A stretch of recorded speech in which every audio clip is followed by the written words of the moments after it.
You ever look out at a lake, a really deep old one, and get that feeling? That feeling like you're being watched? Not by anything on the shore or in the trees, but from below. From the dark, silent, crushing depths. For centuries, people have told stories about what lies beneath the surface. Old fishermen, local historians, kids daring each other by the water's edge. They talk about strange ripples when there's no wind, or shadows that move too fast to be a school of fish.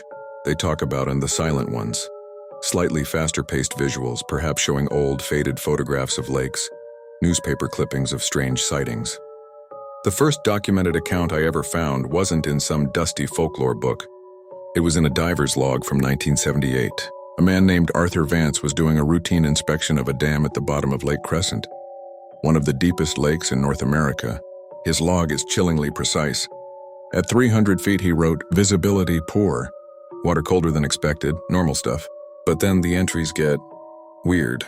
He describes seeing structures, not rocks, not fallen trees. Structures. He said they looked like elongated gray stones arranged in patterns, like submerged standing stones or the ruins of a forgotten sunken village. But no village was ever recorded there. As he got closer, his lights flickered. He felt a pressure, not from the water, but a presence. His final legible entry before his rapid panic descent was just 3 words: "They have no eyes."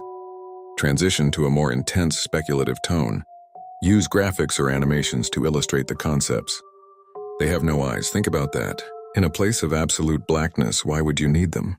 For decades, Vance's account was dismissed as nitrogen narcosis, the rapture of the deep that can cause hallucinations. But then others started seeing things. Kayakers in the remote fjords of Norway spoke of massive, pale shapes moving beneath their boats, shapes that didn't surface to breathe. Submersible pilots exploring Russia's Lake Baikal reported seeing humanoid figures nearly 10 feet tall, clad in some kind of silvery material, walking on the lakebed over a mile down. The Russian military even chased them, but their divers were forced back up, suffering from rapid, unexplainable decompression sickness. Build the mystery and the twist. So what are they? The easy answer is, we don't know.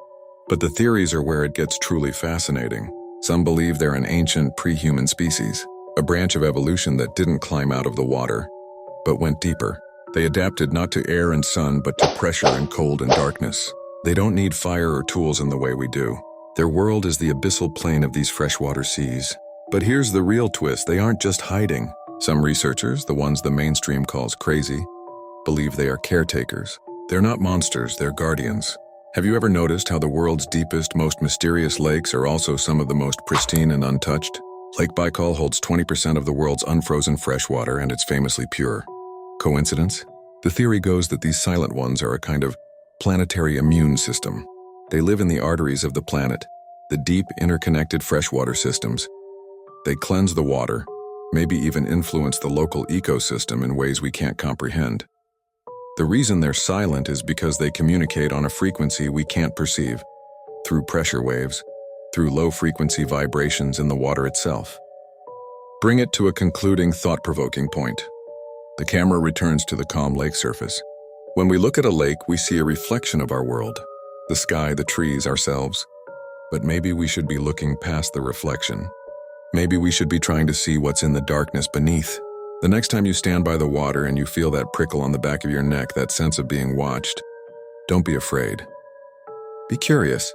You might just be in the presence of the planet's oldest and most silent guardians, the ones who were here long before us and who will be here long after we're gone, tending to the quiet, dark heart of the world.